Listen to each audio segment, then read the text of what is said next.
of the draft. And Ezreal's just an expected first pick at this point. His win rate climbing all the way up to 65%. Ezreal, insanely strong, especially if you can get the Yuumi. It wasn't banned away. And OMG, I mean, they could opt to try and steal the Yuumi away. I just think they'll take the Aphelios. SMLZ has preferred Aphelios over Ezreal. He's played Aphelios 5 times this split, you know, in however many series they played, and only played the Ezreal and Kai'Sa once. So 3 series, 5 Aphelios games is a lot. Yeah, the big problem that they've had, though, is that SMLZ has been getting caught out of Aphelios multiple times in their recent series. We've seen him mispositioning. Hopefully, he can fix that up a little bit. We talked about Kai'Sa's Lee Sin. Hacker's going to take it away from him. And this is an interesting thing for people who don't know out there is instant answer. Hacker doesn't play Graves.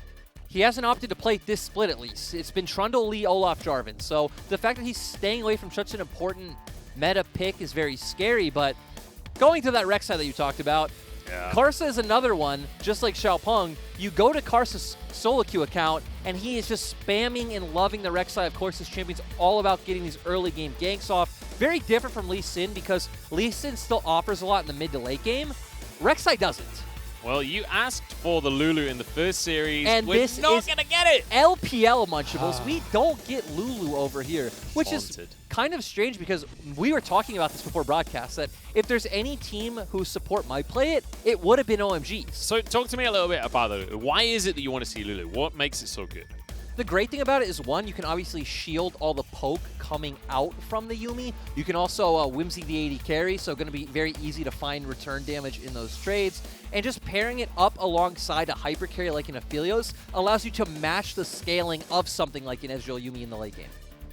So again, a lot of good things there. But instead, LPL, hey, we don't like that. I already said before, SMLZ has been mispositioning it a little bit. Thresh can be the answer to that. Well, Cold can help him get out of those situations. Right. Our answer to Ezreal Yuumi in the LPL is trying to find things with lots of engage and pick potential.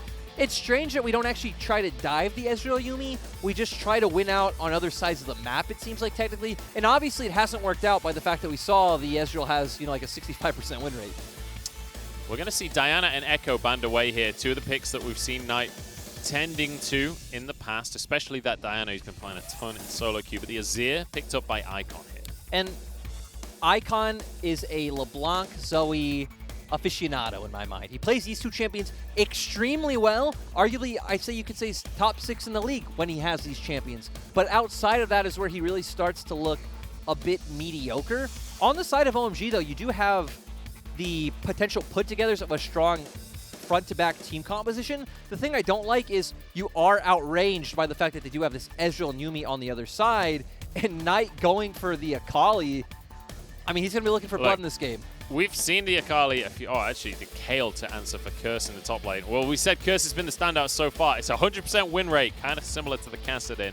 Let's talk a bit about the Akali quickly first, though, because Knight, I mean, we've seen Akali a few times in the LPL. It hasn't looked good so far. If anyone's going to make it work, it's probably Knight. Akali just has such a rough early laning phase, and it's like last split, right? We saw these champions like Sylas and Diana in mid lane not pan out because teams would just, they'd have too much priority to go and do things around the map.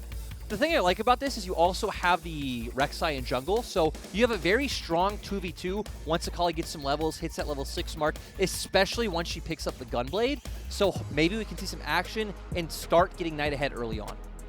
And especially with that Rek'Sai in the jungle, you expect Kai'Sa to be being pretty proactive in the early game. It's going to be him up against Hacker. Hacker taking away the signature Lee Sin from Kai'Sa. Kai'Sa going to answer with that kind of would-be counter to the Lee Sin in the Rek'Sai. Yep, and again, we were already touching on that Lee Sin isn't exactly this champion that I feel like a lot of people make it out to be, this straight-up early-game pick. That's more like an Elise and a Rek'Sai in my mind, where once we get to mid and late-game teamfights, you have no function at all, right? Rek'Sai has no other choice other than to go in. You're very squishy, your damage doesn't scale too well, so you pretty much just die if you're not ahead. To where Lee Sin will always have a function, peeling for his AD carry with that kick, also does have a lot of mobility from his W, so it just gives him a lot of options to play with. Also, when you get to the late game, if you get to a good flank position, you can still always make that kick that just wins the game, right? Exactly. If you're a good enough Lee Sin, so, that's one of the deciders. You're not like a Trundle, a Sejuani, anything like this, but you still have room to play with as compared to something like a Rek'Sai or an Elise, which Elise is a cocoon bot, and Rek'Sai, I mean, you need to be winning. So let's look at these compositions more holistically then, Lyric, because we talk about scaling pretty much every game. We talk about who has the scaling advantages. With this Ezreal Yuumi up against an Aphelios, do you feel like either one of these has an advantage? Because there's a Kayle in the mix there, there's an Ornn in the mix there. There's a lot of factors here. That's the thing, is I don't feel like it's that cut and dry. I really like what TES have put together. It is this composition that does want to play more around team fights, to where, of course, you have the Ezreal Yuumi kind of being that backline threat. Akali's going to be in there making a ton of time with her Twilight Shroud, and then you do still have a big beefy frontliner in the top lane. So I like this. It has options to play around. You can see where it can find advantages early with the Rek'Sai, and even Yuumi, she shores up a bit of Rek'Sai's weaknesses in a sense, since you do have that safety from the Yuumi once you go in. Of course, it's nothing like, let's say, an Olaf Yuumi, but it at least enhances him a bit. Yeah, and also getting the root from the final chapter can mean that Rek'Sai can't just be kited out, which is typically the weakness everybody talks about. Is Rek'Sai wants to go in, it's very easy to just avoid him and just walk away. So with a Yuumi there, as you rightly say, give him some zoomies, give everyone a root and help him get into the fight. But I'm definitely going to be keeping my eyes on this mid lane, because while we've got Knight on the Akali, we also have Icon on an Azir. And I can't imagine that Akali does too hot in that laning phase. Well, of course, right? Akali doesn't have many good laning phases. You're not playing Akali for the lane. You're playing her more for that one-item power spike once you get the Gunblade. But I'm interested to see how these comps go in team fights, because you look at OMG's comp and it's like, okay, the elements of scaling are definitely there. Kayle, Azir, and Aphelios. Like, what could go wrong? But you look at the fact that they don't really have a true frontline. You know, they have a Thresh, and we've already talked about how Lee Sin can play a disengage role, but Knight is going to have a ton of mobility on this Akali to try and get to the back line. So my member to watch is going to be Curse, how he decides to use these ultimates, and if he would rather decide to play more of a split push role. But when you have so much engage on the side of TS, and your comp doesn't really have too much disengage, I doubt he's going to do that. I do expect to see these team fights. It's kind of a weird one as well, because that's not what you think of when you think Curse, right? When you think of Curse as a player, you think of this guy that wants to pick something like the Renekton, and he wants to 1v1 you. He wants to fight you in the top lane. Kayle, as a defensive pick that has to ult a carry during the fight, is not that same style. And sure, you have a lot of late game damage. You have the ability to carry the game, but it's not really the same type of carrying the game that we usually see out of Curse. No, right? We talked about all in Spring Split how the thing with Curse is it was Hacker would gank his lane early. It was about playing these really aggressive picks, getting ahead, and then being very self-sufficient. The thing I like about Curse is back in spring, when the Shy was really bodying everyone with his very disrespectful playstyle, Curse was one of the people that he wasn't able to bully. He tried to. He bought the Doran's Blade Ornn against that was Curse, that game. and Curse was like, no, Curse solo killed him with the Renekton. He's like, you're not going to disrespect me. I'm a good player. I have potential. And that's why Curse is one of the players we look to on this roster to really have an impact. That's why it's going to be exciting to see not only the Kayle pick, but the fact that he has the confidence to pick up the Kayle against 369. And I'm a little bit scared, because we've seen Kayle versus Ornn, and we've seen early game shenanigans in that top lane where Kayle gets a bunch of kills, and at that point, it all falls apart very quickly for the enemy team. If Kayle can get a huge injection of gold early on, get to the Gunblade early, get stacking up on some of those items early, suddenly the execution on the composition from Top Esports becomes more difficult, because Kayle becomes a threat way earlier in the game. But still, we look at Top Esports comp, and the fact that they have Rek'Sai Ornn against the Kayle Lee Sin in the 2v2, which we already know, Karsa typically never plays around bot. He doesn't like giving JackeyLove and Yuyanji attention. Whatever the calls coming out from JackeyLove are, it seems like they're very fine and safe to sit by themselves. Karsa loves going top. So if there is a 2v2, it's going to go the way of TS, and this could go the opposite way of what you were just saying. We don't get like a 2-0 Kayle, we get like a 0-3 Kayle. It's possible, but it is going to be that same situation that we saw in our first series of the day, where even if you go 0-3 on Kayle, we saw it for Xie on the Cassadin, right? Went 0-3 in lane, but then you're still a Cassadin. Kayle is still going to inevitably come online later on if they can survive long enough. That'll be the question. So we're just going to be waiting for this game to start. But Top Esports, you were talking in the last series about kind of the mentality and the camaraderie within a team. It feels very much like Top Esports are all very much friends, all very much feeling good about about the team environment. We saw it when Castle locked in the Rex site. It was an instant lock-in, followed by an instant Yumi, and you could see Knight was on the camera at the time, just giggling away to himself. I'd say there's this camaraderie I've seen in the past between players that were rivals on top teams. So back in the LMS, whenever we'd have like playoffs or something and there'd be like a media day, like the HQ and Flash Wolves players are typically very close because they played each other so much. So I'd expect Karsa, Knight, and Jackie Love have a very similar situation from their times on IG, RNG, and TES, that they've been around each other so much. It's probably like, oh, hey, bro, remember that time where, you know, you inted into me or I solo killed you or this, that, or the other thing? So I could believe that camaraderie being there. Yeah, absolutely. And, you know, these top players, like, bear in mind, you've got so much experience on this roster. Obviously, you've got Jackie Love, who's a world champion. You've got Karsa, who's played in so many world championships champion. himself. Exactly, yeah. So there is... These guys have met each other before on the international stage. There's a lot of history there. So it's good to see them now working together, and it's good to see the potential that this roster has. But hopefully we will be able to see that potential before our eyes when the game starts. But I want to bring up a topic here that's kind of a little bit of a tangent from the series itself. I want to talk about the mid lane here, because there's been a lot of conversations right now. I've seen a few tweets of everyone agreeing now that Knight is the best mid laner in the world. Hands down, no arguments made. But I want to bring someone else to that conversation in Rookie. Now, I know IG aren't doing so hot right now, but I feel like individually, Rookie versus Knight, it's actually a very close race between those two as mid laners. It is, and it's been a race that has been going on for a while now. Last year, people gave some arguments for Dwinby also bringing in some intangibles like shot calling and the way his teams play. But I think if we're looking solely based on kind of skill as a mid laner, Rookie and Knight are the ones to look at. And I'd say Rookie last year, you know, had his issues for a lot of 2019, so wasn't in that argument. I feel like Knight kind of solely won. But when we look at Rookie's form right now, he is playing against some of the best league of his career. And for those of you who don't know, after the playoff match where IG played TS, Knight even came out on stream and said, like, man, Rookie beat me in lane so hard. Like, playing lane against Rookie is so hard. Look back at the VODs from that series, and Rookie wins lane every single game. Or at least it's neutralized, right? But Rookie is in position. Rookie has priority. It's in a skill matchup. It's LeBlanc versus Syndra pretty much every game. And it's Rookie that's coming ahead. And Knight is basically just saying, look, hands off.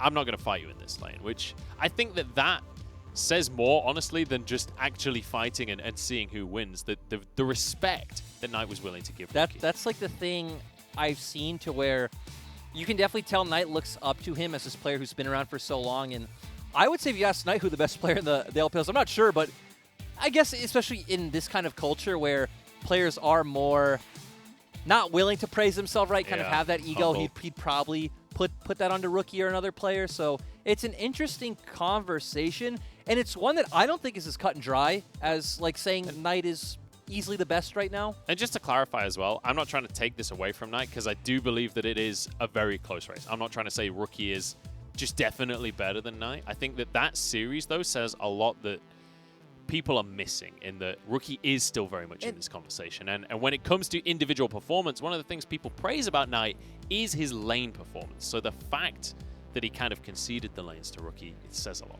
It's also very interesting the fact that, like, in the argument of best mid laner itself, you'd probably have to edge it out to Knight for the emphasis on results right now, right? Yeah, because that still is a part of the argument.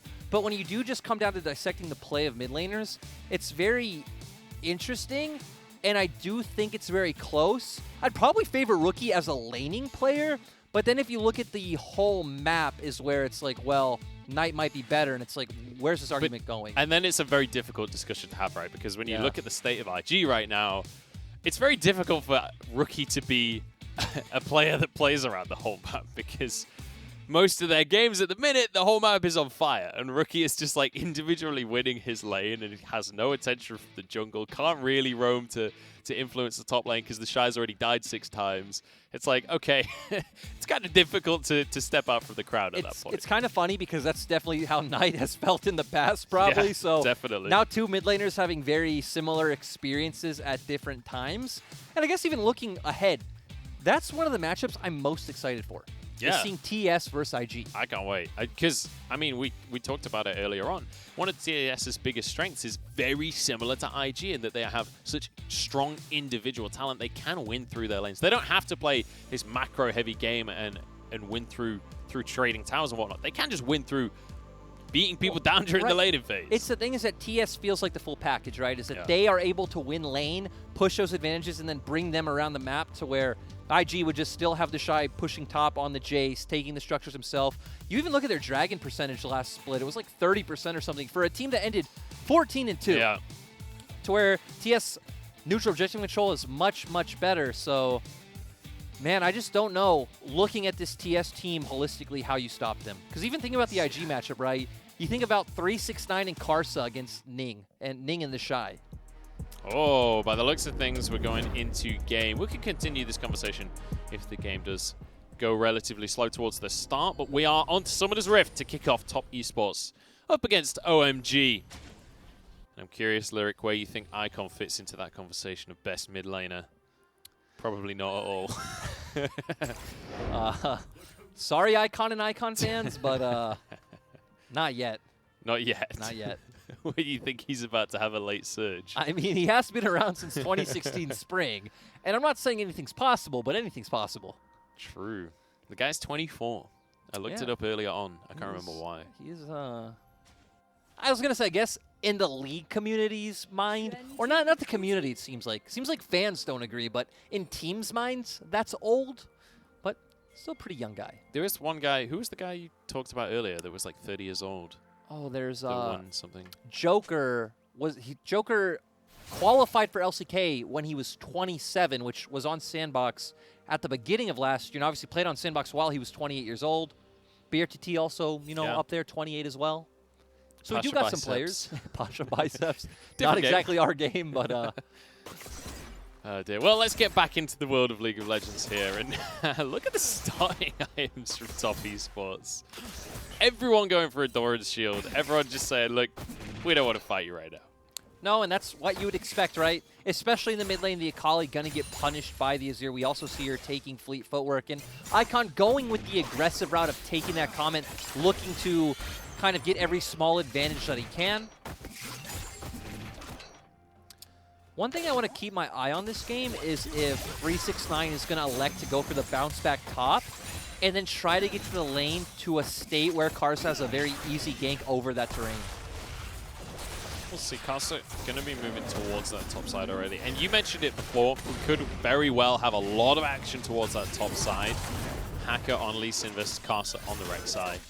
Kurt's taking a good amount of damage here. We talked about it in the last series as well. Ornn, when he gets his basic items, it's a pretty large spike at level 3. He can do a lot of damage. Yeah, exactly. I mean, that's one of the reasons why he's been in the meta as pretty much the only tank for a long time, right? We've had Maokai pop his head in a little bit in spring, but Ornn having his full presence because he is so strong within the laning phase still scales up as that tank. Yeah, I mean, he's kind of strong in every context, right? That's what makes him such a powerful pick. Is there's not very many, like when you think about picking Maokai, there are clear negatives to picking that champion. When you think about picking Ornn, it's really hard to justify not just doing it, right? And then you think about a problem with a lot of tanks like Maokai is that they are sustained like HP tanks. They don't really have anything in their kit that buffs their resistances as compared to Ornn and his passive. So Ornn has everything, right? He has good scaling off resistances, has percent HP damage, has a good laning phase, is a great frontliner, has a long-range engage tool which punishes champions like Azir and Cassiopeia. Smart to see taking huge damage from Jackie Love there. But yeah, and as you've listed so many positives, we've not even got around to the fact that he also buffs everyone else's items on the team, just as like icing on the top there. Yeah, there's a lot of reasons to pick Ornn. There are, and in spring, Ornn was another champion we didn't care about. While the whole rest of the world loved Ornn, we cared about Renekton. Yeah. But, I mean, we did still see a good amount of Ornn, but considering how strong he was and is, like, I feel like we should see more. Sir, we saw Ornn on Zoom in Morgan. Who else did we see Ornn from? Longxing sometimes? The only games I remember is Morgan, I'm afraid. I've forgotten everyone else. I only have eyes for Morgan. Right now, OMG are stacking a wave into TS's bot lane. They do have priority mid, so if they did want to look for some kind of play, we could see them setting it up. But also good pathing by Karsa to make sure he's on the bot side right now, just in case OMG were going to look for any shenanigans. Actually, I figured it out. We saw the Shy on and he picked Doran's Blade. Yes, he did. There you go. There's your answer. Karsa moving down to the bottom side to try and potentially make a play, but he's spotted on the ward as he moves into this jungle. Hacker, knowing that Karsa's moved away, might try and make a play in the bottom lane, but I think he's decided against it in the end. Oh my god, Hacker's going to be unlucky. What? Oh, he stays. Does he know? He obviously has read that this is a potential play. He stayed here for so long, but so has Karsa. They're going to 1v1 under the tower. Hacker's like, wait a second. SMLZ now having to use the heal very early on into the fight, but it's Karsa that's low, and he's going to go down first blood to the Aphelios, and now Icon goes in. But he has absolutely no mana, so Jackulov walks away. Still, that was great sense coming out from Hacker, and I like how they set that play, right? They were stacking up the wave, which put them in a dangerous position. Obviously, very hard for them to dive as an Aphelios Thresh against an Ezreal Yuumi, but still just using that as bait for Karsa to come, and Hacker's patience paying off. Yeah, and you know, he waited for a long time to make that play happen. I'm glad that it worked out for him, because if not, that would have felt real bad for him. But Karsa being punished for the play, and now a TP up to the top side from Knight. Curse using his ultimate very early on with the perfect execution here. Surely Knight. Oh! No! Sure. Oh, Shuriken flip to get close. I thought they'd completely messed that one up. And that would have been surprising, but that's why we freaked out, because this is Knight. Knight doesn't make those mistakes, but Knight just baiting us, making us think he did, and he had it under control. I also think it was interesting that Icon TP'd bot, gave up what looked like a wave or a wave and a half, and again, he had no mana, and their bot lane, enemy bot lane has exhaust, so not able to pull up anything anyway, so big misstep from Icon. And we talked about this for Curse. What would happen if he did start off as, like a 0-1, 0-2 Kale, and now 369 also getting a huge advantage in CS, and Curse losing a bunch of not only gold, but XP to turret. You can see on your minimap there as well, Curse was even being denied access zoning him off to his own turret right there by 369. Hacker's moved in on the bottom side towards his red buff though.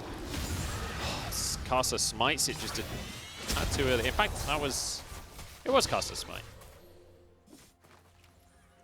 Still, it's good to see OMG putting up a fight, but we have seen this before from OMG, right? They took a game off Victory 5.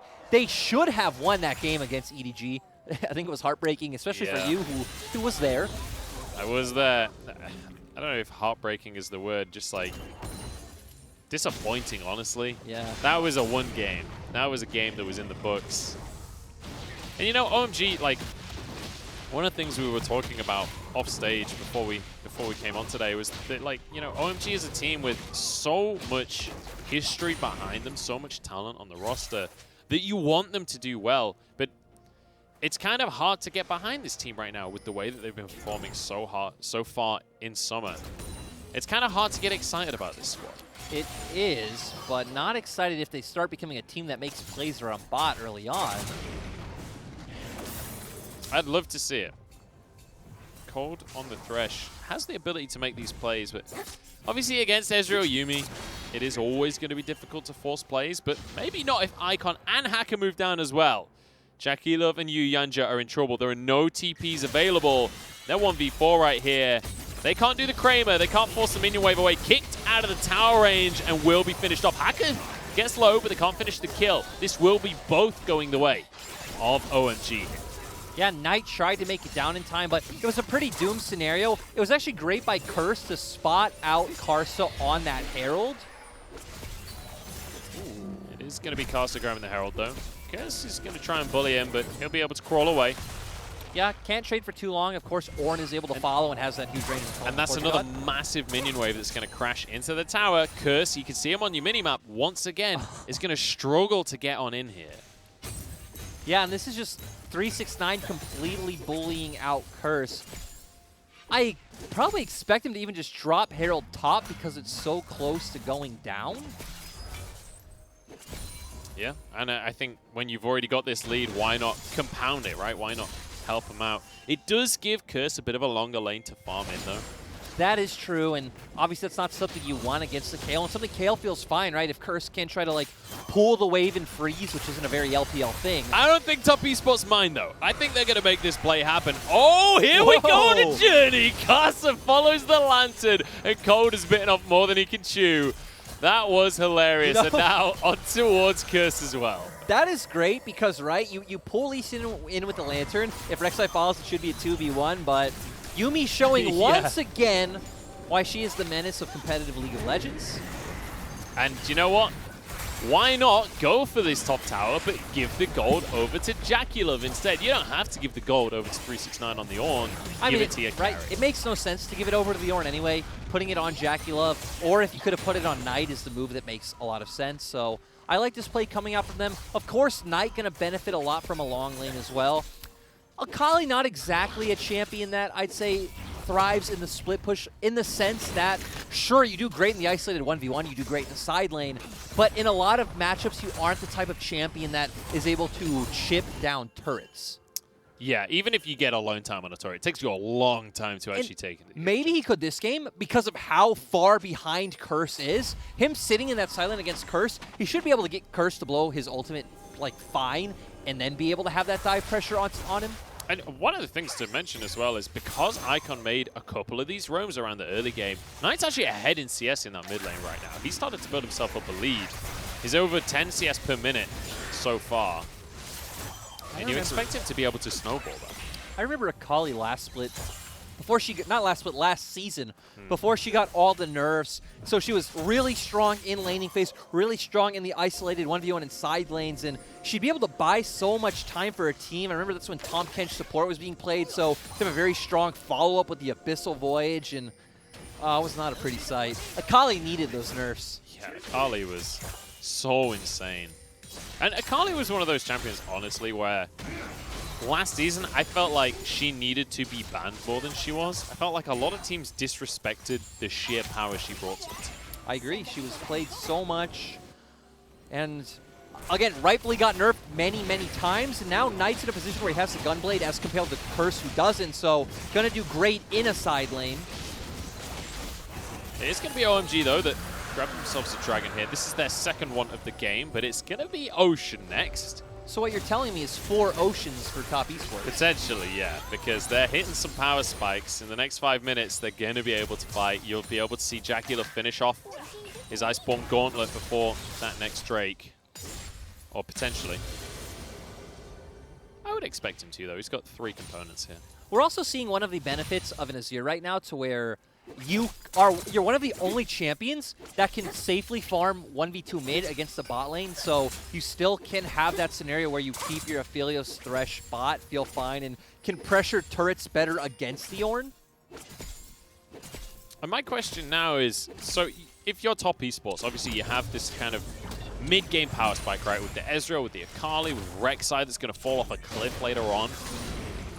What are the objectives? At what points in the game do you really need to pressure to make sure that you keep the ball rolling and you don't fall off like we saw DMO do earlier on today? I'd love to see Karsa pair up with Knight in the side lane, put some pressure onto Curse, potentially find a gank onto him, try to get him to blow that flash and ultimate, and then turn to mid, see if you can create a play onto Azir. There is some dive potential there since you do have a Yuumi. But so it's going to be playing through top and using the pressure that Knight has in the side lane. See if Karsa is going to opt for that line of play. Is moving towards the top side of the jungle. And spots that award for himself as well. As Ozzy takes a tower shot as he's trying to get these plates down as quick as he can. He's got 30 seconds to do so. 369 just going to be soaking the pressure. Icon could be in trouble here because Curse is, well, not Curse, sorry. Oh, look at that from Karsa. Dodges everything, walks away with his life, and gifts Jackie the kill. Diving the mid lane, Munchables. Top Esports nailing the plan that was pretty much set out with their comp and the way it's heading right now. Great ult coming out from Karsa. I'm not sure if he predicted or if he just kind of got lucky, but regardless, looks beautiful. You secured the kill, and yeah, being able to potentially secure a mid lane turret. Beautifully done from Karsa on the Rek'Sai. Gets to give the kill over towards his Ezreal as well. We talked about whether or not Ezreal will hit the 2-item mark before this Drake. That's certainly going to help. Yeah, and he still has 2 minutes, and again, they're getting free damage down in mid. They feel fine. I love the lane setup coming out from TES, but on the side of OMG, doing well as well, right? Icon showing he can clear those waves just fine, allowed for SMLZ and Cole to get that turret down in the bottom side. Rift Herald going to be spawning in less than 30 seconds, though. And you'd expect Top Esports not to let this one go without a fight, because they have been the ones in a decently commanding position so far. Although when you look at the gold, like, it's more of a compositional thing, right? When you look at the gold, they're even. In terms of Dragons, they're actually down. How strong, like, realistically are Top Esports? Is it just the fact that OMG can't fight? I feel like they win right now just for the fact that Curse still is not a champion. Like, Curse is so far behind. Still hasn't completed his first item. Okay, finally is able to get that Gunblade, but Knight already working on his Blasting Wand, and we see 369's at a fine, pretty much non-interactive PvE game where he's just getting all the items he wants. Which is the ideal scenario for an Ornn, honestly. You get to just stack up that gold. He's 2 levels away from starting to forge those Masterwork items. And in the meantime, Karsa gets to start this Rift Herald off. Hacker is off in the brush over there, but he's going to be able to clear some vision. He knows he can't contest for this Herald. And Herald, one of those objectives that most of the time it is not worth suiciding to try and slice.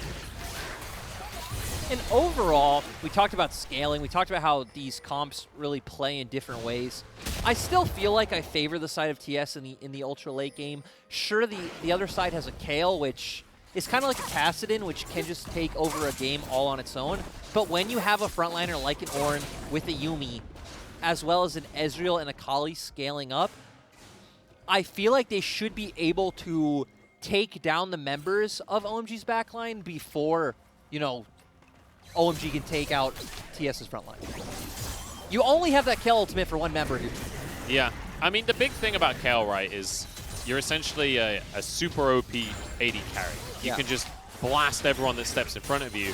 But against things like Ezreal, things like Akali, it can quite often be difficult to find that situation where you can just free fire and can just melt through a Exactly. team. Like, that's the problem, right? We're not talking about this in an isolated vacuum. It's about how these fights are going to be set up in the mid-late game. Nice dodge there from Jackie with the Arcane Shift. But if we get to 6 items, he's in a side lane, who knows? Yeah. I mean, ultimately, it's the kind of conversation where it does come down to execution. Both teams have advantages to their compositions. Knight doesn't know it, but he's sitting on a ward, and it means that OMG can set this play up. Curse gonna slow him down. Icon looks for the Shurima Shuffle, knocks him back, but he's on the Twilight Shroud, followed by Hacker. Very nicely done. Perfect execution, though, and Knight might get away. No, he won't. Sonic Wave to finish him off. That first Sonic Wave was so critical because we were seeing how Akali's so good at buying time for the rest of her team to follow up, but Hacker getting, you know, extremely good Sonic Wave, catching Knight out, making it so he has to leave the Twilight Shroud, and yeah, able to find that pick, and now they're on Soul Points. Yeah, they're rewarded with an Ocean Drake and put to Soul Points. So suddenly, it's Top Esports that are going to be under pressure in 5 minutes' time, because scaling be damned. If you get an Ocean Soul, you're in a real good spot. That is the true statement. That is some good analysis. I don't know if I'd call it analysis. Why not? It's not a word I like to use. Okay. It's a stylistic thing. That's it. Oh dear. Well, once again, I want to see Karsa playing around a side lane with like the Akali. first series today broke us. I don't know if it was a series as much it was just that one play. Natural. The just one running play it by down. Natural. Oh god, it still breaks my heart. It's the part where I then had to try to build DMO back up. Yeah. Oh, Lord. I try and apply for a job simultaneously. I do want to point out I am not applying for a job at DMO. I am an unbiased LPL caster. That's true. As far as I know. There might be some bias for Victory 5, not in the sense that I'm a fan of Victory 5 as much as I'm a fan of the memes. I really hope, I don't know when Victory 5 and WE played this split, but I hope I get to cast it with you. I love that the So we can both be exceptionally biased. For any of you that don't know what the Chinese broadcast does, they bring former pro players of the teams. Yeah. So they have Cat casting the former Top Esports games. I actually think that's insanely fun to have that sort of bias on. And for the Chinese side, it typically goes the opposite way, where the pro will be very, very harsh on their team. Like, what is this guy doing? He's terrible. We've all seen the clips of Uzi watching RNG's games during spring and basically just roasting everyone. What is Xiaohu doing? Like the worst mid laner in the world. Yeah. Oh, God. Icon and Hacker move into the top side here. Don't think they'll be able to close the gap onto 369, but maybe with Cold here. Still has Flash, still has obviously Bellows Breath to avoid any kind of CC, so he's going to be fine. He is on at the end of the day. I'm really sad that we haven't seen Karsa pair up with Knight in the side lane, right, though? We have this Rek'Sai which wants to be aggressive.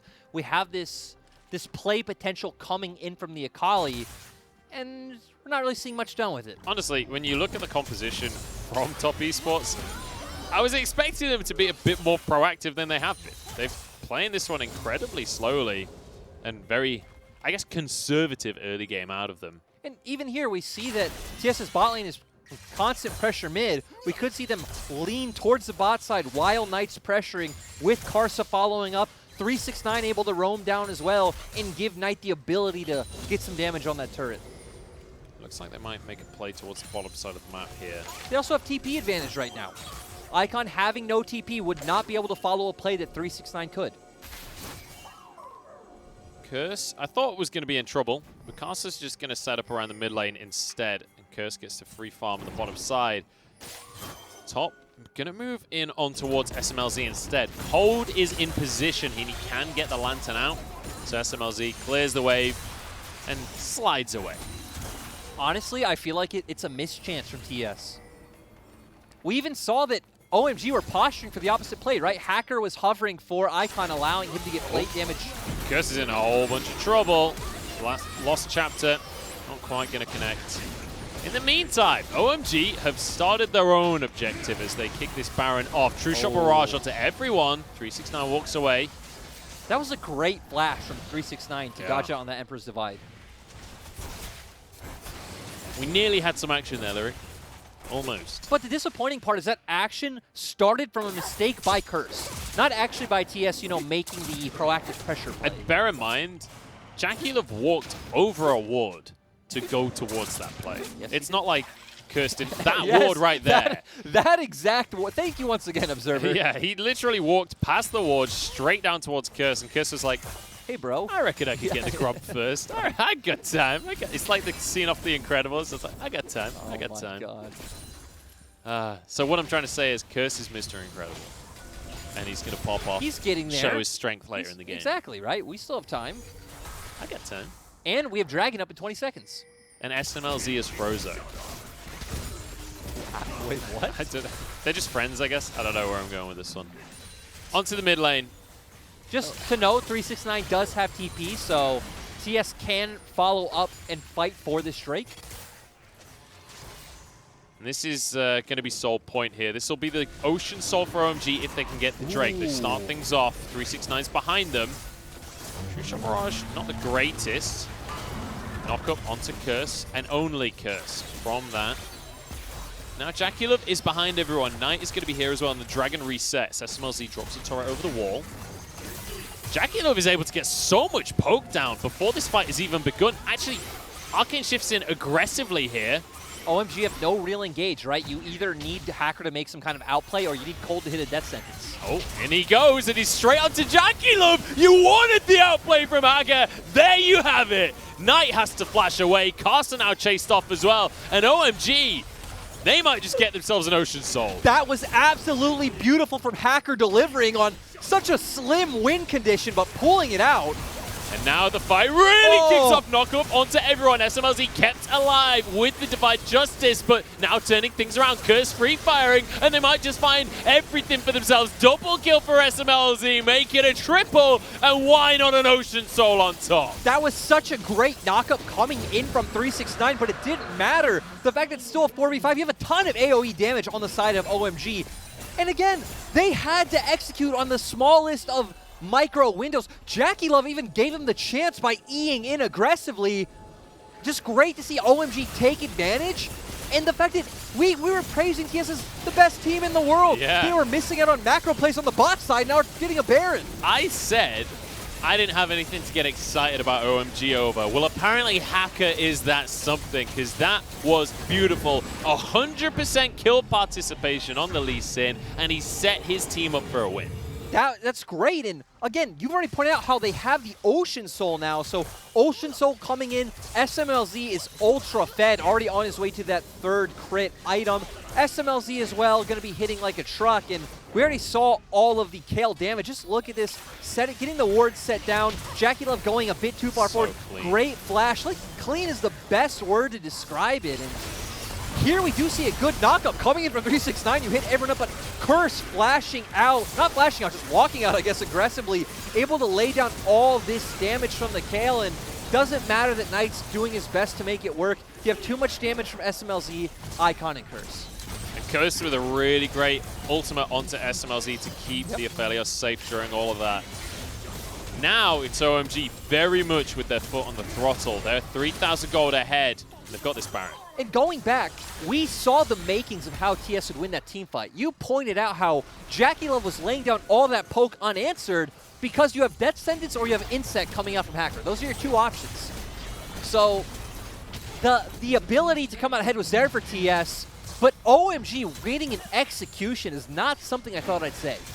No, FLICKR specifically, honestly. I think FLICKR deserves all of the credit for that fight. If OMG wins and FLICKR doesn't get the MVP, I'm going to be heartbroken, honestly, because that play individually, and it's not just that play was good individually. It's the time at which he's made that play, because it opened them up for this Ocean Soul that then opens up the rest of the game. It's something that we don't talk about in League of Legends as much, but I know is an important concept in CSGO. Is like being clutch, right? Being able to make that important play at the important moment, because there's obviously more pressure on you. It's harder to do. You're focused on more things. So I'm glad FLICKR's showing up in that way. I'm excited for FLICKR. I'm excited for this Lee Sin pick that he's brought out against Caster as well, taking that Lee Sin away. But important to mention, JackeyLove has actually gone for the Triforce this game. He realizes he's got a carry right now. Can't go for the Iceborne Gauntlet. He needs to get all of the damage he can. Yeah, going to be interesting to see. And on the other side, SMLZ going for the Death Stance, which is just becoming so normal on pretty much everyone, with everyone realizing. Oh, do you build AD? Have a Death Stance. Exactly. Becoming pretty much unkillable, especially if you do have sustain naturally built into your kit, which Aphelios obviously does. I remember when the Death Dance change first came in, I was like, this item looks really, really good now. And I can't remember who I was talking to, but in fact, all of Reddit, loads of people were saying that it was terrible. I was like, this is a better version of the original item. I didn't expect it on ADs, but I remember I said on broadcast when it came out that this is a much better version for Aatrox and champions like this. Could have a fight on our hands here. OMG decide not to force the issue too hard. The Baron has fallen off, FLICKR knocked up. What's Chapter used though? Death Sentence goes wide now. JackeyLove needs to get some of this poke down before the fight truly kicks off. And Caster, we're getting to the point in the game where it's falling into the classic Rek'Sai issue of struggling to get into the fight. Still, they're just going to be able to siege up with the Calibrum coming out from Icon. 369 locked up here. Might be able to trade for FLICKR though. That's going to be Kale's ultimate on cooldown now. SMLZ there, and Caster's found his way in. Trades himself, jungler for jungler. And that is going to be that. And ultimately, TS do still have a ton of poke coming out from the... Ooh. Good effort from Icon. Wanted the Emperor's Divide. JackeyLove, Arcane shifts away. And he still does have the flash, so that's why Icon doesn't want to overcommit with his own flash. And we saw all of the poke out of JackeyLove before. There's an Ocean Soul now. It's not as easy to get that poke down. They're going to be able to heal on through. 369's gone in. He's trying to get onto Cold and SMLZ, but they walk away and keep themselves safe. JackeyLove JackeyLove is going to be topping the damage numbers at the end of this game, that's for sure. It's just he can't finish any kills off. But that's always Ezreal, right? You're always going to be topping the damage numbers because it's so easy to just throw out these Qs, but like you said, and there we go, we even see even the heal coming out from Kale, not even just the Ocean Soul. And Curse just hit level 16, so if it wasn't hard already for Top Esports, it just got harder. I also love earlier when you said, you know, like scaling the damned, we have an Ocean Soul. Well, yeah. And that's definitely shining through right now. But, you know, to compound on that statement, even when you consider the scaling, there's still a Kale and an Aphelios on this team. And an Azir.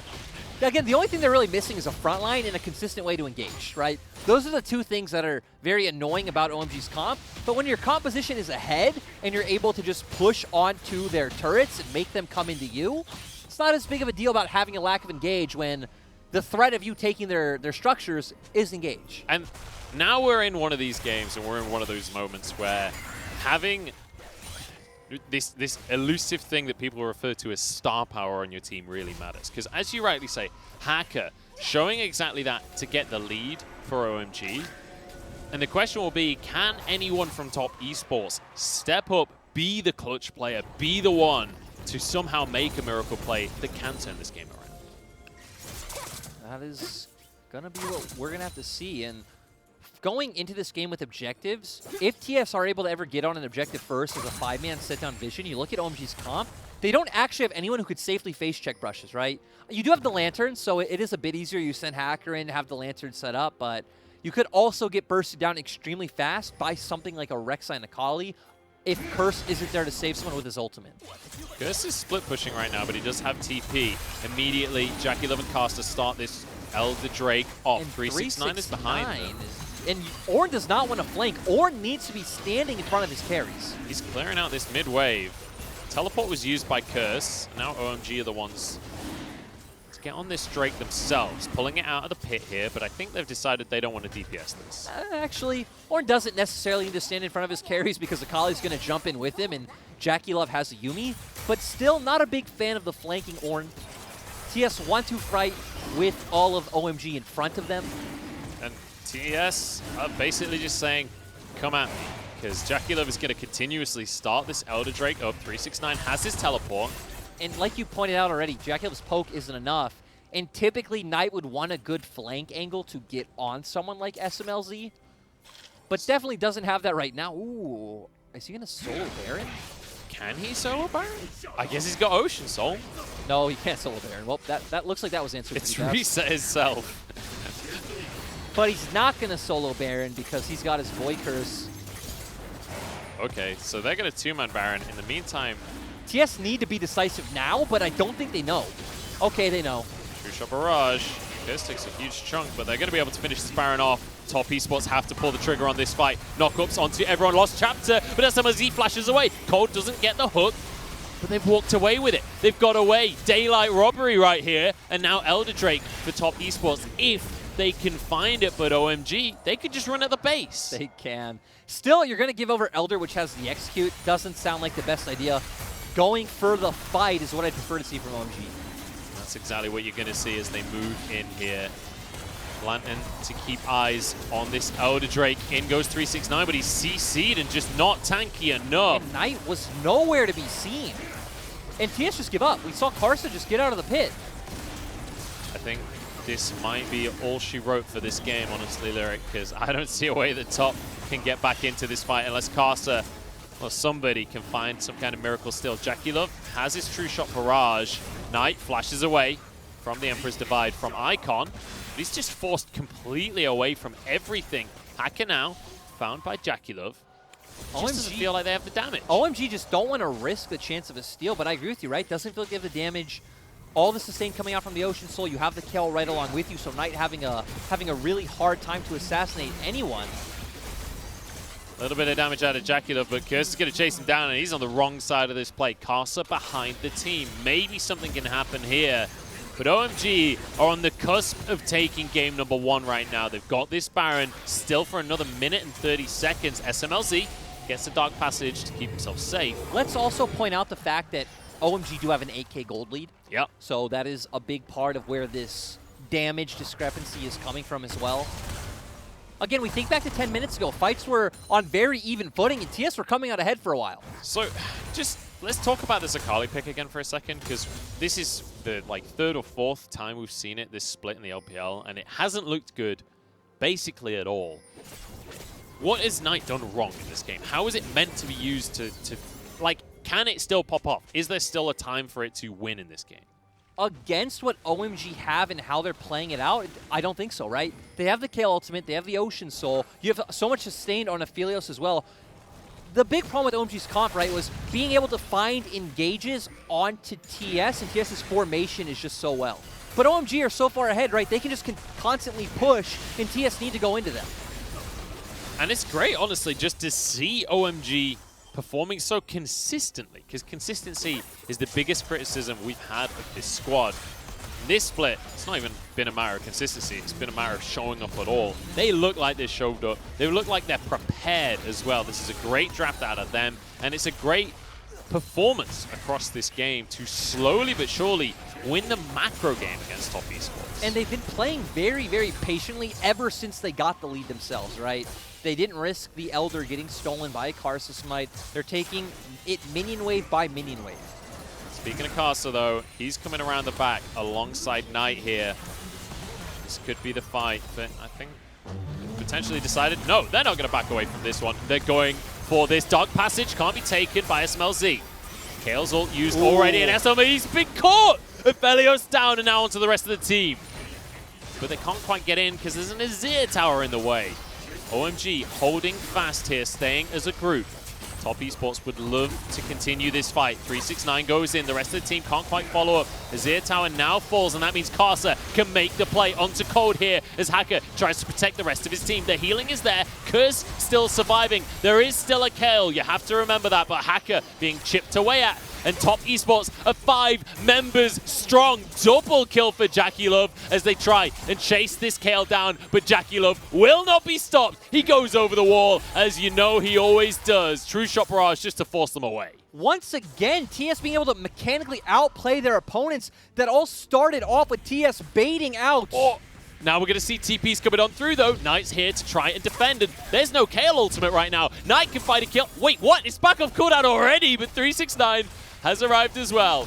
And Curse will not be able to end the game just yet. Elder Dragon goes the way of OMG. Curse gets himself a turret, but that's going to be all that he gets. What is this? I say that. He's still going right now. He's kiting them out. Brittle is there, and 369 gets the kill. This is absolutely ridiculous. He wasn't even a 4-item kill at that point. He just picked up his Rage Blade. And all of this started from TS baiting out the Kale ultimate onto SMLZ originally, right? They baited that out. They didn't overcommit. They just used to call the Forge God. Then after that came out, they all jumped on SMLZ. The coordination was very well, and then they just took it a bit slow, right? Waited for their cooldowns to come back up, then coordinate the engage with 369, and here it is, right? Cold Forge God comes out, we see the Yuumi ult as well, and just waiting for that ultimate to go down. Now they all jump in together, take down SMLZ, back off, take it a bit slow, wait for those cooldowns to come back up, and wait once again for 369 to jump in, and then let Knight and Karsa join him with as well. So beautifully done. They out-mechanicked. They were awarded so heavily as well with an Elder Drake off the back of this fight. Yeah, and it's just great to see that TS have options of winning out through having a better macro game sometimes. Didn't feel like it this game, especially mid-game, or just relying on mechanics and trying to force out enemy mistakes like we saw right there. And this is exactly why people are saying that this is such a strong team. It's so holistic in that they have so many ways to win. They haven't won yet, though. Let's bear in mind that Ocean Soul is still going to be a thorn in their side for the rest of the game. They've got Elder Buff for another minute and 20 seconds. And this is the big hindrance, right? Because imagine had they not lost that team fight, not let OMG get to this point. Well, then in these siege scenarios, they'd feel a lot better with Jackie Love just whittling them down. We also see how much harder it is for OMG to fight back when TS are on the objectives first. And again, they're relying on Death Sentence or Hacker. Hacker's here. He's already made one miracle play this game. If he could steal this Baron, it would seal the deal. He can't quite do it, though, and that's Kale's ult used already in the fight. Knight's off to the side.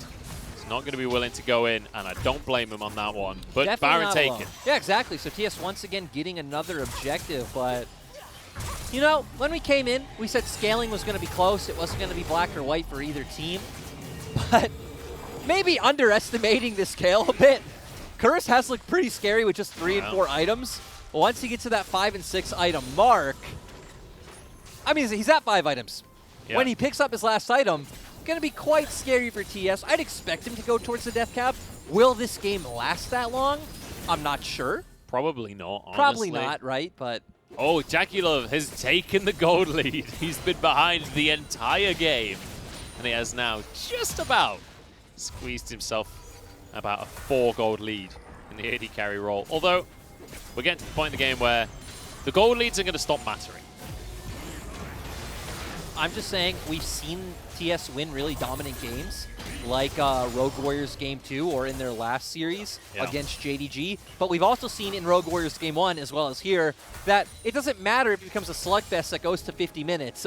TS are willing to play the long game and wait for those mistakes and try to force those mistakes out of you. And we've also seen OMG go to these really long games that they should win, like their series against EDG. Shout out to everyone in chat for EDG Game 2. We're back, boys. Yeah, it might just be yet another catastrophic throw here from OMG. And I was so excited. But it's not over. It's by no means over. They can still win this game. Honestly, at this point, I really, really want OMG to win this game, just so there's some hope for OMG fans. Yeah, I want to see Kale get the 6 items. I don't know if I go that far. I never want to see that. We do have this Baron though. Top Esports going to be able to have this for another minute. That's the final tier 2 going to be knocked down by 369 in the bottom lane. Gold is even, Munchables. Oh. Gold is even. Not quite. There's an 1,000 gold lead in favor of Top Esports. So we're at a 9K gold swing then, because TS were 8K gold down when we last talked about gold. That's a while ago now. That was probably like 10 minutes ago. What a way to start this series, by the way. Hey, at least OMG have showed up, because this is not what I expected out of OMG. Even if they end up losing this one, honestly, I'm impressed that they had such a great early game and were able to play this so slowly and methodically. It will be a shame if they can't win, though, after how well they played the early game. I guess it was more the mid game than the early game. Yeah, and they're still having a hard time of getting this turret down, but Jackie Love coming now, yep, should be able to go down. We're going to have Knight TP in as well, and they're going to that's a hook out to Jackie Love. Gets away with his life, barely, but that's all that matters. Now True Shot Barrage was already used, it's going to be on cooldown. 369 doesn't have the stats, and he will go down. Knight! No, it was Karsa falls as well. Jackie Love and Knight, the last two standing alongside their pet cat, but the Ocean Soul is going to mean that this damage just isn't enough. OMG, maybe they found their miracle fight right now, because Elder Drake is going to be spawning in 28 seconds. And Jackie Love might still be alive, but Jackie Love is the reason that 369 and Karsa end up going down. Twice this game, Munch. Twice Jackie Love has been caught out and given OMG room. Oh. Hacker has found him. Jackie Love jumps away with the Arcane Shift. And that's a Yuumi GLP. That's a GLP, yeah. I like that. I like it as well, because, again, we talked about Engage so many times this game coming out from OMG. Just another way to stop OMG from getting on top of you. It's a creative build path. You don't often get to see so many items on supports on a lot of games, so we don't usually hit 42-minute games. No. And still growing, right? Can be a 59-minute game. Hey, I'm ready to take this as long as it goes. I'm right there with you, Lyric. Let's go. Come on, OMG. I just want to see OMG take a game off of Top Esports. What a statement that would make. After they've started this split 0-2 EDG, 1-2 V5, 0-2 RNG, the expectation for them coming into this series was, well, there was no expectation. And our expectation for Jackie Love now is, we came into the series saying, this is the best team in the world. Jackie Love made this the best team in the world, and we've seen him be the one to get caught out twice on an Ezreal, along with the Yuumi. And it doesn't feel like it's a, like, OMG aren't it doesn't setting feel it up, necessarily right? like he's misplaying. It feels like he's being disrespectful. Yeah. It feels like he's saying, you can't touch me. He's trying to, like, play on the knife's edge, like, push his limits. Yeah. But it's giving OMG the room to work with. You know you're a confident player when you're limit testing on the stage. But I don't know if it's necessarily limit testing. It's not limit more testing, just like, right? Yeah. He's trying to win. He's trying to play the best that he could. He's trying to min-max. He's trying to absolutely carry. Yes, exactly. Hacker takes a huge chunk there, but he will survive. These Azir turrets have been so frustrating for Top just Esports. look at Hacker. Hacker was at 25% HP 2 seconds ago. Yeah. That Ocean Soul feels pretty great. And he's going to get heals from Curse as well. That Ocean Soul is probably going to be the decider of this game, because it doesn't matter if OMG don't have Engage anymore. If 369 engages, they lose. Cold forces the engage, and that means the inhib goes down. They're backing away. Jackulov jumps forward once again. It doesn't even matter if he hits the Mystic shots anymore, though. No. And that's crazy, because Ezreal is one of these champions that you expect to do insane late game damage on towards the Baron, though, for OMG. Bear in mind, they've got this Elder buff. Top Esports cannot fight them right now for another 40 seconds.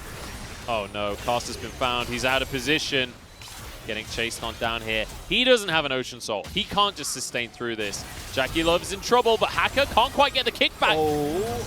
He's going to use his stopwatch at the same time as the Divine Intervention. Maybe this is the fight for top, but Curse is still going strong. Icon pushes everybody to safety. That is not the play. God. Knight goes back in, turns himself gold and keeps himself alive, but he finally goes down. Caster can't get into the backline. 369 knock up onto everyone, but the minions are blocking Jackulov. He can't do any damage. Nobody can follow up. Double kill for Curse, and OMG have done it. It wasn't the cleanest game in the world, but damn it, it's a win, and it's against Top Esports. For OMG, this is a massive victory, and one for the history books if they can turn it into a series. They're just looking for extra kills as they take game one. And that game was absolutely nuts, especially when we saw Hacker turn it around, get that pick onto Jackulov, which secured the soul. And then once they had soul,